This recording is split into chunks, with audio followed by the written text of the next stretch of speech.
of people know what animation is, and if you don't, you've probably been living under a rock. Anyway, animation is the motion where you take a picture and then you put it to the side, and then you take another picture that's slightly different from the first picture, and then you put it aside, and you layer a bunch of those together, and you get what is called a moving picture. A lot of people really want to do it themselves. Either they lack time, or they lack patience, or maybe some motivation is missing. But a lot of the times, people who want to animate stuff think the key to it is artistic skill.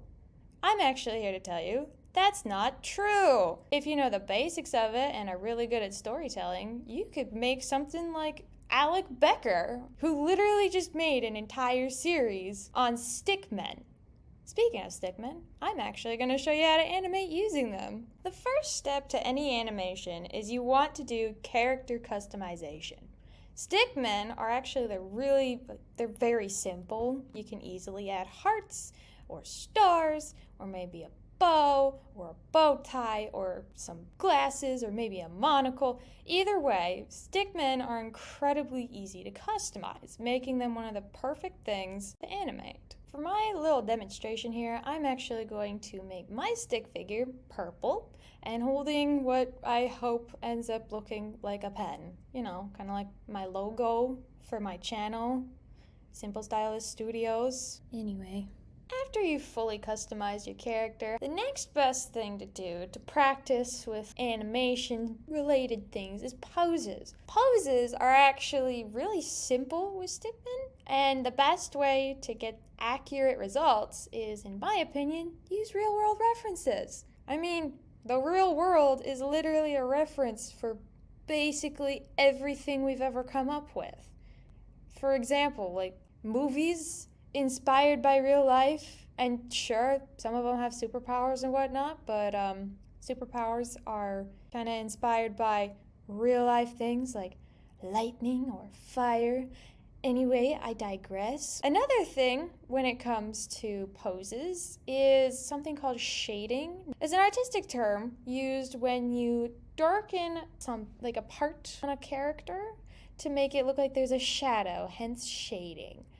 Now, the best way to do this on stick figures, you just use a darker shade of the color you're using. So like I'm using purple, I just make that slightly darker. And then I use it on the arm and leg farthest away from where the camera would be. It gives your character more depth, like a depth of field and whatnot. If that is another foreign term, Google it. I actually don't fully know what it means. Anyway, once you figured out the shading and the poses, then you're going to actually move on to the actual animating part. Now, this step is really easy with stickmen, but also incredibly time-consuming. Making this, it's taking a bit. It took me like 30 minutes to do a couple frames or something, or not a couple, but a few frames. Speaking of frames, there's a fancy term I'm going to share with you called FPS.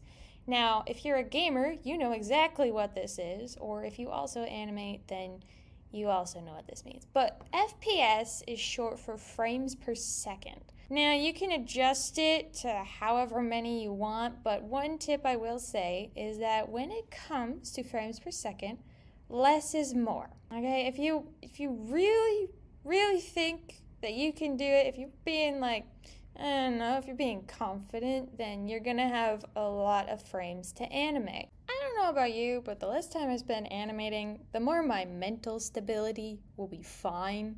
It can be pretty mentally draining. On that note, I also want to say, take breaks when you're animating. Go get some water or a cookie. You deserve it. You've been sitting here for who knows how long. Anyway, I recommend using 8, 10, or 12 frames per second. Although 6 frames per second, if you can figure out how to use it, especially with this next technique I'm going to tell you, then go for it. The less is more, as I said already. Speaking of technique, the technique I'm referring to is something that I like to call blurring or smudging. Basically, it's where you take, instead of drawing a solid image, you draw a blob. That way, when the animation plays, it looks like whatever is moving faster than what it actually is. Okay, maybe it's more of a swoosh, but you get the point. Anyway, after you spend who knows how long on this, and just because it's Stickman that you're using doesn't mean it'll only take you like 30 minutes or an hour, depending on who you are and how long you want your video and how many frames per second you have. All of that contributes to how long it's going to take you to actually animate this thing. But once you're done, you can finally share it. You can share it with your friends. You can share it with your parents. If you want to share it with the world, you can post it on YouTube. Either way, it's your video or whatever you end up making. You have the power to create anything.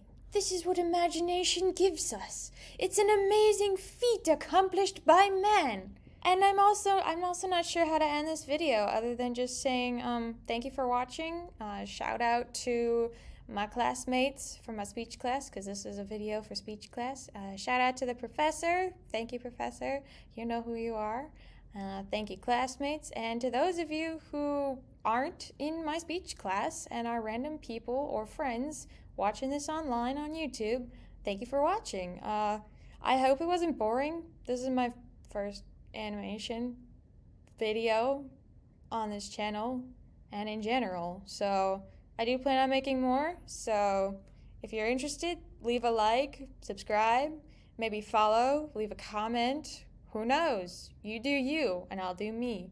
Thanks for watching. I'll catch you on the flip side.